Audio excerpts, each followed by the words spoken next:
Well, thank you so much for your time. We're here at the beautiful Four Seasons in Jackson Hole in Wyoming. What a stunning property. It's been here for a while. This is a very legendary American ski resort, isn't it? It is. It has that Western authentic charm. It's a little bit removed off the path, and it sits on the cusp of, this vast wilderness playground with Grand Teton and Yellowstone National Parks. So it's really a unique location and a unique mountain range with the Tetons.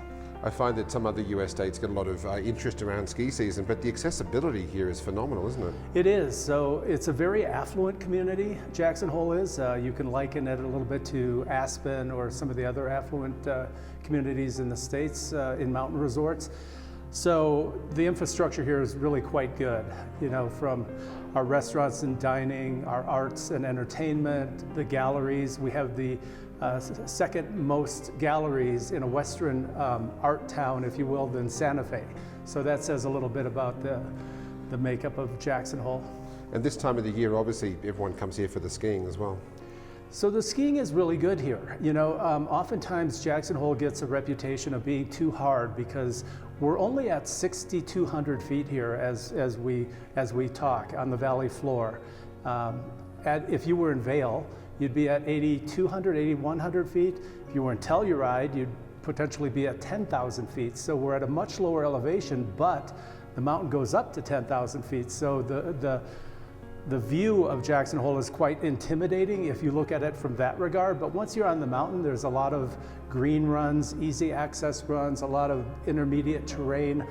It's really a great resort for all. And one of the big secrets of Jackson Hole is that we don't have the crowds like other ski resorts, major ski resorts. So like what Denver would be to Vail, or like Vancouver or to Whistler, even Salt Lake City to Deer Valley, Park City, we don't have a drive market. Everybody coming in is coming on an airline seat, more or less. So we don't get the big crowds or the spikes on the weekends, which is quite nice. And not a lot of big branded hotels around here either. I mean, your hotel is the #1 property, and it kind of leaves that to a bit of a special feeling for you guys, for the customers, and they know they're actually really at a beautiful Four Seasons. And it's actually by chance that a Four Seasons is in Jackson Hole, Wyoming, or not by chance. Isidore Sharp, the founder of Four Seasons, was actually a ski fan of Jackson Hole 30, 40 years ago. And he would come here with his ski buddies, and he looked at this place and he made some friends here at Mountain Resort, some of the owners and such. And when they talked about putting a luxury hotel, it was a no-brainer. And it's a luxury hotel that's got wonderful food and beverage too, right? You can walk off the hill with your ski boots on and just pop in and grab a beer or a whiskey as well. Well, the location is key, and if you look at the footprint of Four Seasons, it's actually almost like the ski resort, and the mountain was built around the hotel. You have the two main gondolas going out right from our backyard. The tram is right there as well, and like you said, a diverse array of dining options. Après ski, you can go into our Fahrenheit 47 igloo out on the pool deck, a set lounge with outdoor fire pits. There's just a lot of places to tuck away here. And some people are going to sit on their balcony and just watch the time go by and watch the skiers swing by as well. It's just got that wonderful location, like you said. Yeah, it's a lot of activity, and it's all right here. When you talk about ski resorts, this, like you said, this is a real fantastic resort. Ski in, ski out. You've got a ski concierge as well.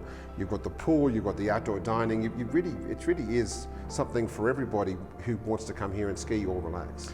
There is, and relax is a good word, because with the less crowds that we just spoke about, that means less lift lines and more skiing. So at the end of the day, you're really pretty much spent, and that's a great time to go into the spa, enjoy it, or if you're on a long holiday here, take a day off and enjoy the national parks in a wildlife safari, or go snowmobiling, or just take a day in our authentic town. It really is a Western charm that is lacking in a lot of areas these days. Wonderful. Well, thank you so much for having us. Awesome. Thank you.